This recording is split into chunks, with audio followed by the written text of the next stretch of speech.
So we've spoken about lubricants and how you start with that. Now fuel on classic cars has become hot property and a hot topic, because if you haven't read, there's now ethanol in a lot of fuels, and if you're just putting premium pump unleaded in, that can have up to 10% ethanol, and that isn't great for classic cars because that can eat a lot of the seals, a lot of the fuel lines, and over time that can cause the car to run very badly indeed. Now there is a solution. The short-term easy solution is to put in a higher quality fuel, so put in a super unleaded.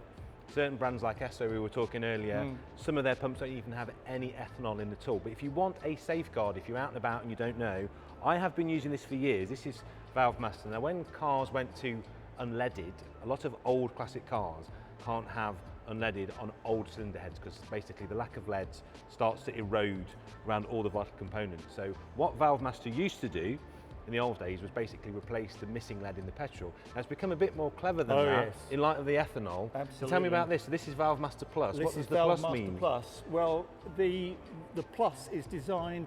Well, let me go back to basics on the Valvemaster.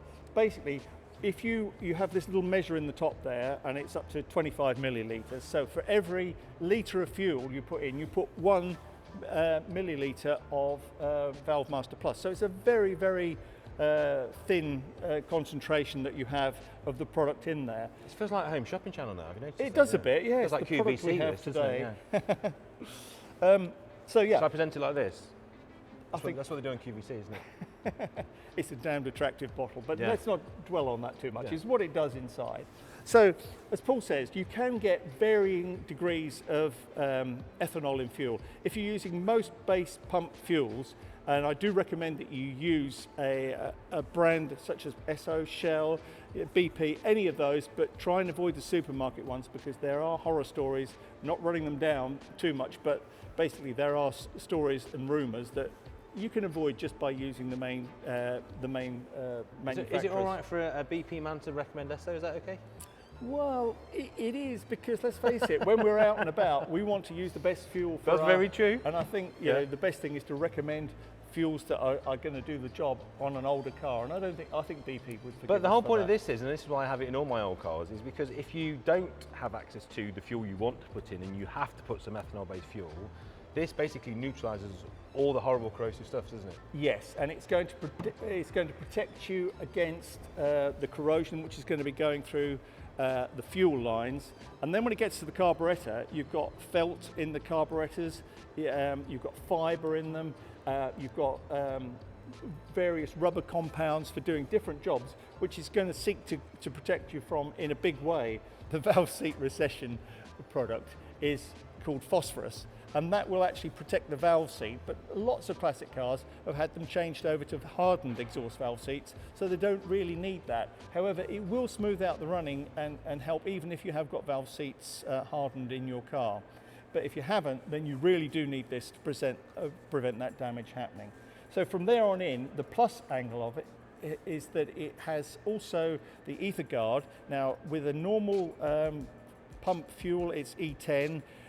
With the higher octane, it says E5, which means it's up to 5%. As Paul says, some of them haven't got any in at all, but at E5, you've still got a degree of it in there, and you really are looking to stabilise that fuel and prevent it doing damage inside your tank, and also separating out. So for example, if your classic car's put away for 3 months and you don't use it, the ethanol will try and separate from the fuel, and then you'll get an old smelling kind of stale fuel far more quicker than before ethanol was put in it. So this will help guard and protect that too. The other last element in it is a product put in there to give it greater lubrication. So much though you cannot get higher octane boosts from an additive these days, you can certainly get greater lubricity, which means that you're either going to get, great word, I use it often in conversation, you're either going to get greater miles per gallon out of it or better performance in higher acceleration. You can't have both, that's just life, but it gives you that option in there in one additive combined. This is really good because also I use this, and I have used this for years and years and years. Me too. I mean, a bottle of that will last you in a typical classic most of the season. 250 litres, that's, even if you filled a tank up, most classic tanks about 40 litres, that's 6 tanks and a bit more besides. So you get a thick end of a few thousand miles out of that, yeah, really. absolutely, So absolutely. it's not going to cost you a lot. And Absolutely. it's just the fact that you can fill up wherever. Do you know what it's like in a classic car? You always end up filling at that back-end petrol station in the middle of a village somewhere with some no-name brand on the pump that you've never heard of. You've got no idea what it is. So if you put that in, you can just rest easy. So I like that.